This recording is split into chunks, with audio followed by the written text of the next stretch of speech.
여의도 사사건건 이어가겠습니다. 전재수 더불어민주당 의원, 최형두 국민의힘 의원과 함께하겠습니다. 어서 오십시오. 네, 안녕하십니까. 오늘 나온 여론조사 그래픽부터 보면서 시작하겠습니다. 윤석열 후보 캠프는 선대위는 분위기가 좋을 것 같습니다. 아직 선대위 발족은 안 했죠. 일단 흐름은 탄 걸로 보이고요. 격차가 조금씩 벌어지는 듯한 기류예요. 일단 이 추이를 좀 어떻게 보고 계신지 여쭤보겠습니다. 예, 저희들도 조금 좀 심각하게 좀 보고 있습니다. 예, 근데 이제 뭐 그럼에도 불구하고 아직 기회와 시간은 많이 남아 있다.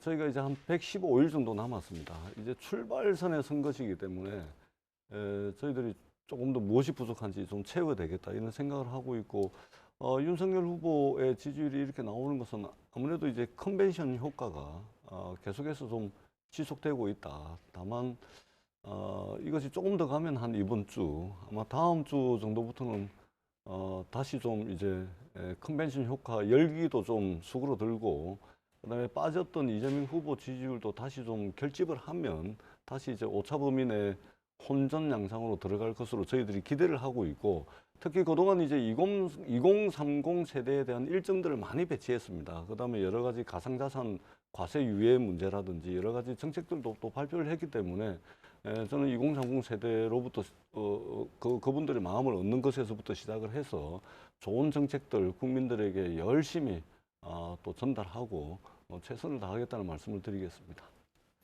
지금 상황으로 이끌어온 가장 큰 동력은 뭐라고 보십니까? 역시 정권 교체에 대한 강렬한 여망이죠. 여러 가지 우리 후보들 간의 지난 경선 과정에서 뭐 실망시킨 점도 있고 충분히 만족스럽지 않지만 힘을 모아서 정권 교체를 반드시 이루어달라는 열망들이 모이고 있는 것 같습니다. 이 의미 있게 봐야 될 부분은 연령별입니다. 연령별로 보면은 윤석열 지지율이 특별히 우세했던 연령층은 20대, 즉 만 18세부터 29세까지, 그리고 30대입니다. 그리고 60대. 이재명 후보가 우세했던 지지대는 40대, 50대고요. 지역별로는 광주, 전라 지역을 제외하고 전 지역에서 윤석열 후보가 아주 우세를 보이고 있습니다. 이런 양상들을 좀 더 탄탄하게 해서 다른 세대, 특히 이제 광주, 전라 지역까지도 아우르는 그런 대선 이제 선거 전략을 준비해야겠죠. 네. 민주당은 선대위가 좀 일찍 출발을 했는데 별로 이렇게 효과를 못 보고 있어요. 오늘 조선 의원들은 조선 모임이 회견했더라고요. 당 좀 변화해야 된다. 네, 그런 이제 문제의식을 많이 가지고 있습니다. 예를 들면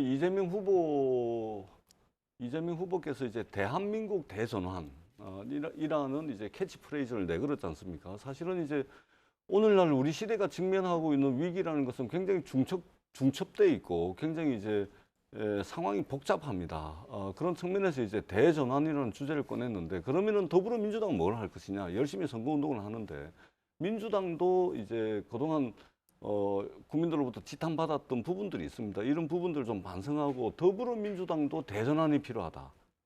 그래서 오늘 이제 초선 의원들도 그 문제의식을 가지고 당대표 면담도 했고, 그리고 당 지도부에서도 그런 문제의식을 가지고 있었습니다. 다만 160명이 넘는 국회의원들을 선대위에 다 집어넣었던 것은 우리가 경선 과정에서 너무나 치열한 이 경선을 치렀기 때문에 어떻든 모든 의원들을 선대위에 좀 넣어가지고 이게 집안을 말하자면 한 몸으로 먼저 만들어야 되겠다. 그런 이제 요구들이 좀 있었습니다. 그렇기 때문에 그것은 이제 끝났습니다. 끝났고 이제 저희들이 본격적으로 닷을 올리고 민심이라는 이제 큰 바다를 향해서 나아갈 준비를 하고 있으니까 더불어민주당 대선안 또 새로운 모습을 보이면서 민심에 조금 더 다가가기 위한 그런 노력들을 할 것이고요.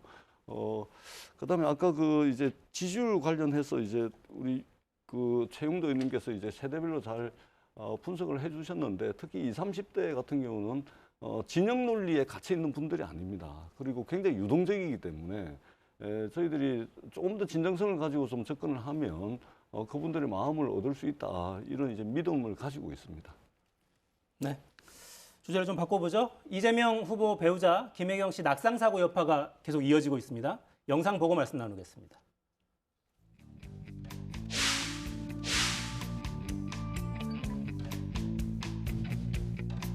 원래는 영상 통화로 어떻게 해볼까 그랬는데 지금 꼬매가지고 이렇게 꼬매가지고 안 돼.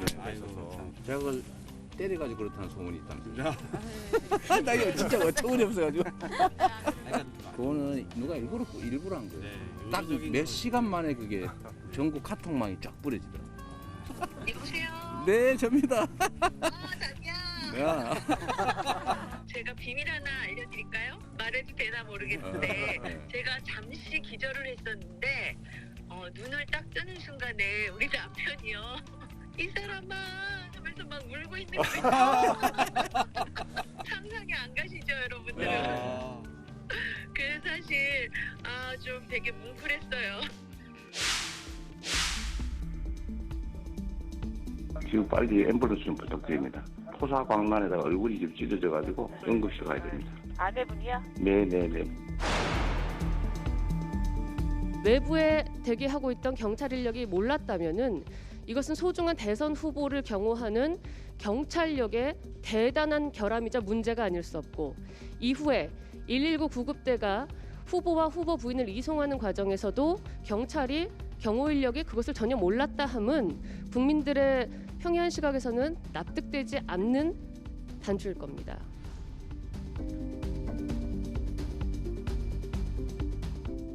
네, 잠잠해질 줄 알았더니 이게 계속 갑니다. 일단 배현진 최고위원이 경호 관련한 의문을 좀 제기했어요. 이건 어떤 의미로 좀 받아들여야 될까요? 그냥 아마 그런 의문들이 들어왔던 모양입니다. 사실은 이제 정확히 그 후보가 되면 대선 후보가 주요 정당의 대선 후보가 되면 경찰이 한 11명 정도 붙습니다. 진짜 나중에 대통령 당선자 되면 뭐 경호실 전체가 붙지요. 왜냐하면 후보나 이분들은 사실은 여러 가지 그 위험 가능성에 대비를 해야 되거든요. 그런데 이게 굉장히 큰 사고인데 어떻게 보면 만일 배우자가 따로 어디에 처음에는 어디 저 산보 갔다가 어쨌다는 말도 있었거든요. 그런 사고 있다면 정말 큰일 날 일이죠. 그런 데에 대한 의문이 좀 있었다 이제 이런 이야기고, 그런 걸 아마 배현진 의원이 전한 것 같고요. 그리고 뭐 자꾸 이걸 가지고 우리 당에 무슨 그리고 우리 당 캠프 이야기 하는데 새벽 1시에 그런 일이 있었다면 국민들이 얼마나 놀랬겠습니까? 또 여러 가지 구구한 억측이 또 있을 수 있는 것이고, 그런 것들을 자연스레 해명하면 되는 것이죠. 그걸 자꾸 무슨 어느 정당 탓으로 돌리는 거는 그게 돌린다고 돌려집니까? 그런 실력이 이제 민주당이 대단하지만 우리 당은 별로 그런 실력이 없습니다. 그러니까 윤석열 캠프와 무관하지 않을 것이다 이런 이야기들이 자꾸 흘러나와서. 그러니까 이제 좀 너무 나간 이야기일 수도 있습니다. 너무 나갔죠. 예, 너무 나간 이야기일 수도 있고, 근데 다만 그런 의혹을 가질 수밖에 없는 게, 이게 10일 날 밤 12시 50분에 사고가 있었고 앰뷸런스가 출동한 것은 10일 날 새벽 1시 반입니다. 그러니까 사고가 있고 난 뒤에 앰뷸런스가 도착한 게 한 40분 정도 걸렸는데, 그런데 그날 오전부터 해가지고 2~3시간 만에 이게 이 온라인, 그다음에 커뮤니티, 뭐 SNS, 문자 메시지 이게 급속도로 퍼집니다.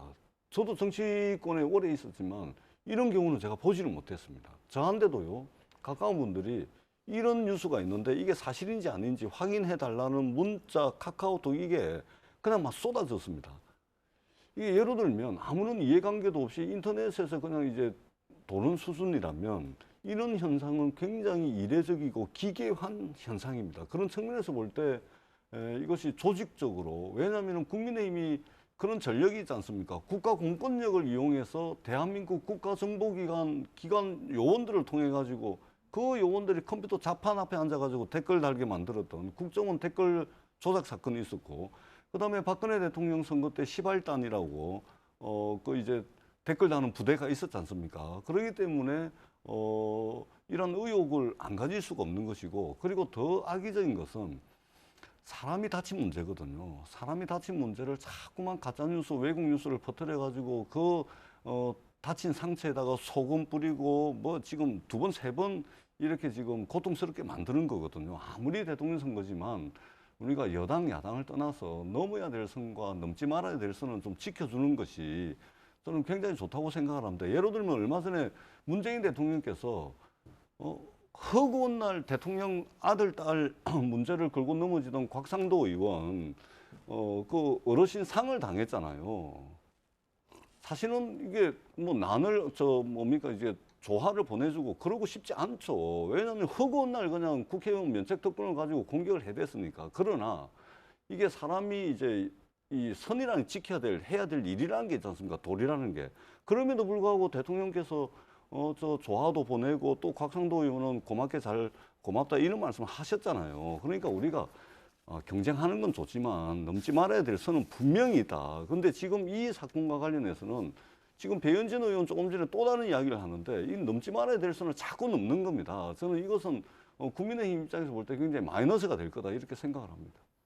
그러니까 야당 쪽에 혐의를 두고 지금 계속 말씀하시는데 사실 근거는 확인되지는 않은 거죠. 그러니까 제가 이게 이제 조금 더 그것도 나간 넘지 이야기라 말아야 될 말씀을 선을 드리고 자꾸 넘는 이전에 거예요. 전력을 보더라도 또는 이게 전력이. 너무 단시간에 급속도로 되는 거 보니까 이게 그럴 가능성을 완전히 배제할 수는 없습니다. 그래서 저희들이 이제 고소 고발을 해놨거든요. 경찰, 검찰이 신속하게 왜냐하면 이거는 가짜 뉴스를 통해 가지고 유권자들의 말하자면 투표 행위가 이루어진다면 이것은 민주주의를 송두리째 흔드는 것이기 때문에 검찰 경찰에서 이런 사건은 정말로 이 수사 역량을 최대한 많이 집중적으로 투입해 가지고 빨리 그 결과를 국민들께 소상하게 설명을 해야 된다 이렇게 생각합니다. 알겠습니다. 길게 지금 설명하셔서 반론 시간을 드려야 될 것 예, 같습니다. 그 나중에 수사 결과를 보시고 이야기하시고. 근데 이전에 무슨 자꾸 우리 당의 전력들을 이야기하는데 과거에 이제 그런 일부 세력들이 있었는데 저 박근혜 대통령 때 모두 처벌되었죠. 처벌되었고 당시에 검찰이 다 했고. 근데 별로 이런 문제에 대해서는 이 실력이 없는 것 같아요. 과거에 우리 당에 했던 사람들이 보면은. 저도 과거에 하도 엉뚱한 일들 보니까 무슨 트위터를 만드는데 트위터에 팔로워가 하나도 없어요. 그래서 야 이게 무슨 실력이라고 이런 걸 하고 있나 그래서 참 한심스러운 적이 있었는데 이제 이런 방면에서야 이제 드루킹 사건 이런 걸 보면은 그 실력이 대단하죠. 대단해서 이번에 우리는 그래서 그라켄이라는 이런 또 AI 프로그램을 만들었다고 하는데 이제 조금 우리가 그걸 대응할 수 있는 전력이 생긴 것 같습니다. 그런데 뭐 이런 이야기에서 임금님 기는 당나귀 기다 그럼 아무리 막아도 그것이 대수배 알려지고 하듯이 그런 어떤 지금 속성 때문에 퍼져나가는 이야기 같은데 그걸 자꾸 우리 당을 끌어들여서 이야기하면 수사 결과 나중에 했다가 무고로 또 당할 수도 있습니다. 그러니까 그건 뭐 좀 선을 이제 적당히 지켜줬으면 좋겠습니다. 알겠습니다. 뭐 이미 2명을 고발했고 추가로 또 진행을 하고 있죠. 계속 해보시죠. 조만간에 나올 거고 이건 굉장히 이제 악의적이고 굉장히 중대한 행위이기 때문에 알겠습니다. 지금 2명을 해놨는데 추가적으로 지금 조금 더 이제 좀 보고 있습니다. 그래서 추가적으로 또 진행할 것은 진행할 계획으로 가지고 있습니다. 네. 야당 상황을 좀 볼까요? 윤석열 후보가 선출된 지 이제 열흘 됐죠? 이제 선대위 띄워야 될 텐데 다들 좀 지켜보고 있는 관심이 많은 것 같습니다. 그렇죠. 우선에 윤석열 후보가 신인입니다. 정치권에 들어온 지가 몇 개월 안 되는 신인이다 보니까 이제 다양한 기대가 있고 다양한 사람들이 있고 해서 그걸 어떻게 구성해야 될 것이냐. 과거 같으면 이제 뭐 캠프가 자체가 이 다선 의원이라든가 당의 중진들이 딱 포메이션 돼 있어서 이렇게 쉽게 구성이 될 텐데 신인이고 또 윤석열 후보도 본인도 스스로가 이제는 완전히 새로운 방식으로 지난번에 처음 의원총회에 와서 어느 캠프가 뭐 광흥창 캠프가 무슨 대통령이 되어 대통령을 둘러싸는 그런 일이 절대로 없을 것이다. 정당이 주인이 돼야 된다라고 이야기를 했기 때문에 그걸 어떻게 다양하게 모을 것이냐 이제 그런 이야기를 하고 있는 것 같고 여기에 또 우리 당의 큰 자산이라 할 수 있는 또 이준석 대표의 또 아이디어가 들어가고 있고 뭐 상당히 여러 가지 여기에 또 사실은 뭐 호남의 거두인 가인 김병호 선생의 손자인 또 대단한 전략가인 김종인 전 비대위원장의 또 가능성이 자꾸 그런다고 하다 보니까 시간이 걸리는 것 같은데 제 생각으로는 그러다가 가장 최고의 조합이 만들어지지 않을까 싶습니다. 의원님 보시기에는 관전 포인트랄까요? 예. 어떤 대목을 좀 지켜봐야 됩니까? 그러니까 사실 여러 이야기를 하는 분들이 많아요. 예. 김병준 전 비대위원장이 어떤 역할을 할 거냐, 예. 임태희 전 비서실장이 어떤 역할을 할 건지 좀 예. 봐야 된다. 예. 여러 이야기들을 하시던데 예. 의원님은 지금 우리 선대위 구성 이 과정에서 어떤 부분을 좀 눈여겨봐야 된다고 보십니까? 여기 역시 이제 윤석열 후보가 처음에 후보가 된 뒤에 우리 의원총회에 와서 이야기했듯이 특정한 캠프, 특정한 몇 사람이 대통령을 둘러싸는 그런 일은 절대로 없을 것이다. 정당, 우리 당 전체의 역량 그리고 국민의 역량이 다 함께 가는 그런 모양이 될 것이다 했기 때문에 지금 거명되는 분들이 모두 다 특히 이제 김병준 위원장 우리 당의 비대위원장을 하셨습니다만 노무현 대통령 때 정책실장으로서 여러 가지 개혁적 정책을 추진하신 적이 있고 또 지금 우리 김종인 위원장은 또 그보다 더 큰 틀을 짜본 적도 하기 때문에 또 임태희 전 비서실장 지금 우리 당의 대선 정책 시민회의 무슨 회의 구성체가 있는데 그 회의 의장하고 있습니다. 모두 대단한 역량을 가지신 분들이기 때문에 어떤 식으로건 그분들이 다 함께 대통령 선거운동의 전략과 또 정책을 짜는 그런 조합이 있을 텐데 그게 이제 이 분야에서 이제 예술적 솜씨가 후보든 대표든 나와야겠죠. 그게 어떻게 될지는 저도 잘 모르겠습니다. 구체적으로 말씀 안 해주시네요. 그러니까 오늘 분위기를 보면 이렇게 썩 부드러운 것만 같지는 않아서 예. 이준석 대표도 최고위 출석해서 오늘은 공개 발언 없습니다 한 다음에 다 공개 발언 끝나니까 비공개 회의할 거 없으시죠? 마치겠습니다. 그러고 나가더라고요. 예. 백불도 안 하고 오늘은. 평소와는 좀 다른 모습이어서 사무총장 그대로 갑니까? 바뀝니까? 사무총장 우리 한교호 총장께서 지금 이제 저 이준석 대표가 총장으로 임명하지 않았습니까? 근데 이제 새롭게 이런 선대위가 구성되고 하니까 한교호 총장 본인이 이제 당신 스스로가 이제 내가 그 선대위도 구성하고 또 대선 후보 중심으로 당이 새롭게 구성되는데 마음대로 하실 수 있도록 이렇게 이제 재량권을 준 것이죠. 그 부분도 후보와 또 대표가 상의해서 아마 결정이 될 텐데 그건 뭐 알면 제가 후보죠. 알겠습니다. 옆에서 보시기에는 관전 포인트랄까요? 좀 짚어보 주시겠습니까? 사실은 이제 뭐 저희들 코가 석자라 국민의힘 뭐 일에 대해서 뭐 이렇군 말씀드리기가 사실 좀 그렇긴 하지만 그럼에도 불구하고 아쉬운 측면은 있습니다. 지금 거론되는 분이 임태희 전 이명박 대통령 비서실장 그리고 노동부 장관도 하셨죠. 그다음에 이제 김병준 전 위원장님 이분은 노무현 대통령 배신하고 이제 국민의힘 가신 분이죠. 예. 그리고 이제 김종인 위원장 이분은 이제 선거 때만 되면 나타나서 정치를 비즈니스로 하시는 분이죠. 마침 오늘 또 출판 기념회까지 하셨더라고요. 아마 책들을 많이 사셨을 것 같은데 지금 후보가 뽑혔으면 이준석 당대표입니다. 당대표 체제로 선거 치르는 게 정상적이죠. 왜 이명박 대통령 때 비서실장하고 노무현 대통령 때 저 청와대 정책실장 했던 사람 배신하고서 국민의힘 갔는데 그 사람을 또 내세우고 김종인 대표를 왜 내세웁니까? 그러니까 순리대로 하면 되는 겁니다. 민주당 송영길 당대표니까 상임선대위원장 체제로 가지 않습니까? 이준석 당대표면 후보 윤석열, 이준석 상임 총괄선대위원장 그렇게 가면 되는 겁니다. 기껏이 이제 내세운다고 하는 분들이 배신해서 간 사람, 또 이전에 한물 간 사람, 역사적 심판을 받은 사람. 그러니까 이제 파리 때 하이에나, 거강꾼, 자리사냥꾼 이런 이야기가 나오는 겁니다. 이 이야기도 민주당이 국민의힘을 향해서 하는 이야기가 아니고 전부 이준석 대표, 김종인 위원장 입을 통해서 나온 이야기들이거든요. 그러니까 정치를 4개월, 3개월밖에 안 해가지고 윤석열 후보 참신하다, 신인이다, 뭔가 새로운 게 있다, 변화를 기대한다 이렇게 말씀을 하시면서 그 주변에 계신 분들은 정치한 지 15년, 30년 된 사람들, 한물 간 사람들, 역사적으로 심판받은 사람들 주변에 다 둘러싸가지고 지금 권력을 대통령 선거에서 이긴 것 마냥 지금 이게 한 자리 차지하기 위해서 권력 투쟁하고 있는 겁니다. 권력 투쟁. 그리고 내년 재보궐선거 5자리, 그다음에 대통령 선거 끝나면 지방선거 바로 있는데 여기에 공천권에 대해서 영향력을 행사하기 위해서 일종의 아주 치열한 권력 투쟁을 하고 있다. 저는 이렇게 좀 비판적으로 볼 수밖에 없습니다. 뜨거운 덕담에 응답을 좀 해주시죠. 윤석열 후보가 이제 크게 풀어야 될 문제 같고 윤석열 후보의 리더십이 여기서 처음 드러나겠죠. 근데 윤석열 후보는 어느 누구로부터 그렇게 신세지지 않았습니다. 예, 이 승리를 오기까지 그것이 뭐 그 캠프의 덕이라든가 오로지 이제 본인이 큰 결심을 해가지고 이 당에 처음에 사실은 국민의힘이 바로 입당을 대단히 주저했던 것 같습니다. 왜냐하면 지금 국회가 180석 가까운 민주당 주도의 국회이기 때문에 대통령이 된다 한들 이 여소야대를 어떻게 할 것이냐.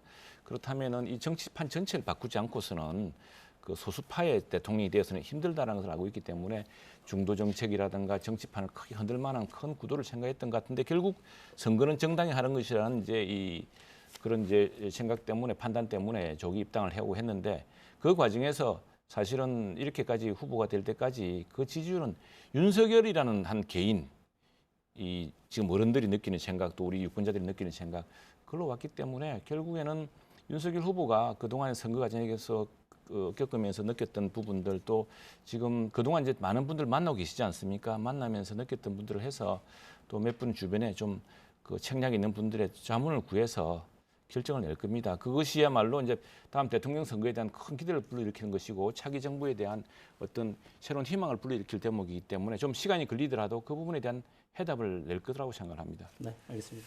국민의힘 내부 상황 좀 살펴보는데 이걸 간단하게 짧게 코멘트만 좀 듣고 넘어갔으면 좋겠어요. 홍준표 의원이 청년의 꿈 사이트를 개설을 했죠. 하루 만에 350만 페이지 뷰를 기록했다. 이렇게 홍 의원이 밝혔더군요.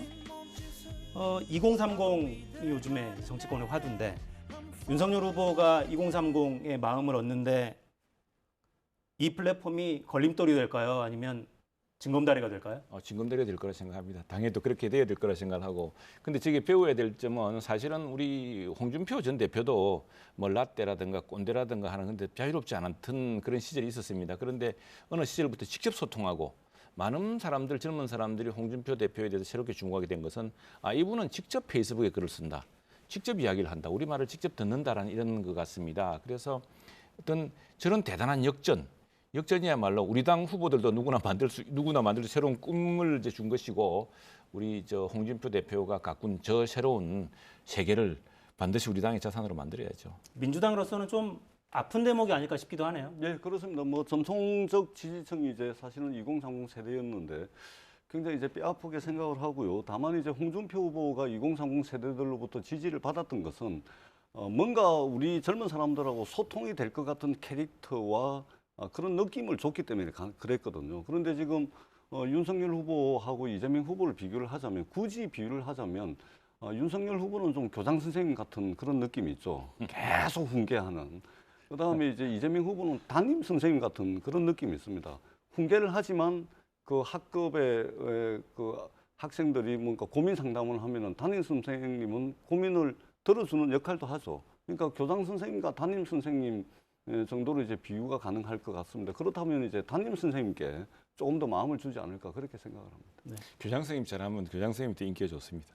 교장 선생님 전통적 이미지의 교장 선생님을 이야기합니다. 알겠습니다. 그래봐야 선생님이네요. 네. 자, 여당으로 넘어가 보죠. 이재명 민주당 대선 후보 매주 타는 민생버스 메타버스라고 하더군요. 부울경 붙었습니다. 관련 발언 들어보겠습니다.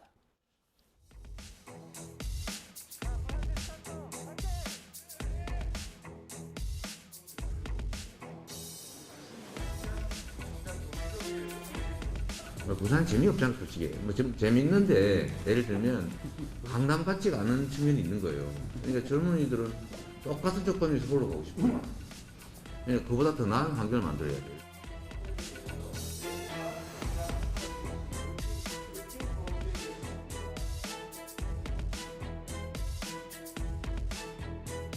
지방 소멸에 대한 우려, 또 불균형 발전 전략에 대한 비판, 또 암울한 미래에 대한 걱정들이 절실하다는 생각이 들었습니다. 부산의 스타트업 청년들 얘기를 들어보면 똑같은 얘기, 정말 일곱 열에서는 지역 소멸에 대한 이야기를 하고 인재를 구하기가 어렵다. 네, 일단 저 발언이 주말 사이에 좀 논란이 됐어요. 그러니까 야당에서는 지역 비하다 이렇게 비판을 했고 일단 근데 전문을 좀 다 들어보시긴 하셨습니까? 최 의원님께서는. 네. 어떻게 느끼셨어요? 실제로 좀 비하 의도가 있는 발언이었다고 느끼셨습니까? 지역 사람들로서는 본인의 의도와 관계없이 지역 사람들 굉장히 불쾌한, 특히 부산 지역이나 부산이 그렇다면 경남은 더 불쾌할 수 있겠죠. 같이 옆에 있는 곳이 부산이 더 큰 도시인데 그런데 저게 이제 저런 식으로 해서 그 대선 주자들 예컨대 윤석열 후보도 저런 말 한마디. 그래서 미국 대통령 선거에 보면은 우리가 이제 많이 벤치마킹하는 게 미국 대선 후보입니다. 말 잘하기로 하면 오바마, 또 아주 그 미국에서 가장 위대한 소통가라고 불렸던 레이건 대통령, 또 게티스버그 연설로 국민의 마음을 지금까지 사로잡고 있는 링컨 대통령 보면 전부요 엄선된 말을 사용했습니다. 그분들이 말을 절대로 저렇게 함부로 하지 않습니다. 본인은 지금 나 부산 그렇게 하려고 한 이야기가 아니라 그러지만 처음 말을 꺼낼 때 부산 재미없잖아. 재미없다는 본인의 마음일지 아니면 지역 사람들의 마음을 확 기분 나쁘게 하기 시작했지 않습니까? 저것뿐 아닙니다. 아니 대장동 사건을 벗어나려고 한전 직원이 뇌물 받으면 대통령이 책임져야 되냐 그랬습니다. 지금 한전 직원 가족들이 한 6만 명 되는데 전국적으로요. 얼마나 지금 화를 내는지 모릅니다. 아니 한전이 그 무슨 관계가 있나. 그리고 한전이 유감이 많은 것이 이 정부 들어서 한전한테 탈원전 못하게 하고 진령요금 올려놓고 이래가지고 지금 무슨 또 한전대학 만들라고 돈 뜯어가고 해가지고 완전히 한전을 쑥대밭 만드는 그 대통령과 그 민주당에서 또 태어난 또 후보가 아니 묵묵히 일하는 한전 직원을 왜 한전 직원이 뇌물 받은 대통령이 책임 비유를 해도 왜 그렇게 하느냐. 이것도 대단한 실수거든요. 그냥 말을 해도 지금까지는 성남시장, 경기도지사 정도로 사이다 발언했다고 하겠지만 지금부터는 국민 한 사람 한 사람 이 지역을 이야기하면 저 지역이 기분 나쁠 수 있고 그래서 말을 굉장히 정밀하게 해야 되고 이렇게 함부로 말을 하면 그게 애드립이라 그러지 않습니까? 방송에서. 애드립이 아니라 써준 대로 읽어야 됩니다. 정확히 이야기를 하면. 그래서 윤석열 후보는 요즘 뭐 탁 노트 내고 그러던데 그거 좀 답답해 보이지만 그래서 레이건 대통령이나 링컨 대통령 같은 부분은 특히 레이건 대통령은 카드를 만들어 그걸 외웠다고 합니다. 아주 좋은 말만. 그런 이제 노력이 필요하고 저건 본인이 말하는데 그런 의도가 없다가 중요한 게 아니라 듣는 사람이 기분이 얼마나 나빴는가 더 중요한 것이죠. 알겠습니다. 또 부산이 지역구시잖아요. 네. 네, 제 지역구가 이제 부산 북구인데 저도 처음 언론사의 제목을 딱 보고 기분이 되게 언짢았어요. 왜 저렇게 말씀하시지? 그러고 난 뒤에 그래도 이재명 후보가 뭔 생각이 있었을 텐데 하고서 이제 전문을 다 봤더니 이제 뭐 그런 지역을 비하하는 그런 건 아니죠. 지난 주말 동안 이제 국민의힘은 이제 되게 신나하셨던데 그런 의미가 아니라는 것은 전문을 보면 잘 나와 있고요. 부산을 크게 이제 동부산, 서부산 원도심으로 나누자면 이제 동부산은 이제 바다를 끼고 있는 뭐 광안리 해운대 기장, 서부산은 이제 낙동강을 끼고 있는 북사상, 사, 강서, 원도심은 동서구, 중구, 영도 이러는데 제각각 재미도 있고요. 특징과 특색을 잘 가지고 있습니다. 그리고 이재명 후보가 저렇게 이야기를 한 것은 그런 것이죠. 1년에 부산의 인구가 7만 명씩 나가고 있습니다. 7만 명이 1년에 순수하게 줄고 있습니다. 그 7만 명 중에 10,000명의 2030 청년들이 서울 수도권을 다 떠나고 있습니다. 부산이 굉장히 관광 자원도 많고 한데 중앙정부가 또는 정부 차원에서 국가적 차원에서 균형 발전 의지가 좀 강하면 부산이 무한한 성장 잠재력을 가지고 있는데 그런 의미에서 이제 드린 말씀이고 그럼에도 불구하고 대선 후보의 말과 글과 문장이라는 것은 듣는 사람으로 하여금 오해를 일으키거나 또는 한 번 더 생각을 하고 들어야 된다거나 또는 혼란을 주는 이런 이제 말과 글과 문장은 좀 조심을 해야 된다. 이 말씀은 꼭 드리고 싶습니다. 네. 근데 이게 이제 과정에서 이재명 후보가 기울어진 운동장 이야기도 여러 차례 하고 잡초처럼 밟히고 있다 이런 표현까지 썼더라고요. 그러니까 언론들이 상대적으로 야당 쪽에 기울어 있다라는 취지인데 이 인식에도 공감하십니까? 최근에 이제 단적으로 예를 들면 김건희 씨 그 허위 이력 한두 군데가 아닙니다. 지금 국민대, 뭐 한림성심대, 서일대 뭐 한 몇 군데 되는데 전부 허위 이력이 다 드러났어요. 근데 이것에 대해서 이제 지금 그 윤석열 후보는 이런 방구 뭐 해명이 없습니다. 김건희 씨 본인은 물론이고 윤석열 후보도 아무도 안 묻습니다. 그럼 언론은 어떠냐? 언론도 안 물어요. 근데 지금 사람이 다쳤는데 그걸 가지고 가짜 뉴스를 퍼뜨리는데 거의 모든 언론들이 다 보도를 하고 있습니다. 공평한가요? 저희들은 그런 그런 이제 그 의구심을 가지고 있습니다. 그래서 우리 언론들이 조금 더 좀 물론 이제 이 모든 책임을 언론에 돌리는 것은 아닙니다. 근데 지금 제가 조금 전에 한 가지 사례만 들어도 그렇지 않습니까? 기사량을 비교해도 그렇고 그리고 이 전반적으로 지금 그렇게 나타나고 있습니다. 그러한 것들을 이제 말씀을 드리는 것이고 그것이 전적으로 언론의 책임이다. 우리는 아무 책임 없다. 이것을 말씀드리는 것이 아니고 더 열심히 할 겁니다. 오해를 사지 않도록. 그러나 언론도 좀 윤석열 후보가 아무 이런 방구 대꾸도 안 한다 그래가지고 질문을 멈춰버리는 것이 아니고 국민들이 궁금해하는 부분, 그다음에 이재명 후보가 지금 여러 가지 좀 요구하는 부분들이 있으니 그 부분에 대해서도 언론이 좀 취재도 좀 해주고 답을 좀 얻어주십사 하는 말씀을 이 자리를 빌어서 드리도록 하겠습니다. 그런데 아마 이재명 후보는 뭐 언론의 특정 언론에서 문제 있는 발언했으면 그냥 안 뒀을 겁니다. 바로 명예훼손에 손배 넣었을 거예요. 지금 다 그렇게 하고 있거든요. 근데 어느 언론이 지금 특별하게 그렇게 문제되는 보도를 했는지 특정하지 못하고 있는 상황이고 그래서 언론 탓이라는 게 지금 사실 우리 미디어 환경이 언론과 언론의 경계를 참 구분하기 어렵습니다. 그래서 예컨대 무슨 언론 전체적으로 하면 KBS 욕먹고 뭐 이런 세상입니다. 요즘 말하자면은. 그래서 그 사실 좀 신중해야 된다. 그리고 이른바 가짜 뉴스를 생산 공급 확대하는 가장 제1 사람이 정치권이라는 걸 또 우리 반성해야 되고요.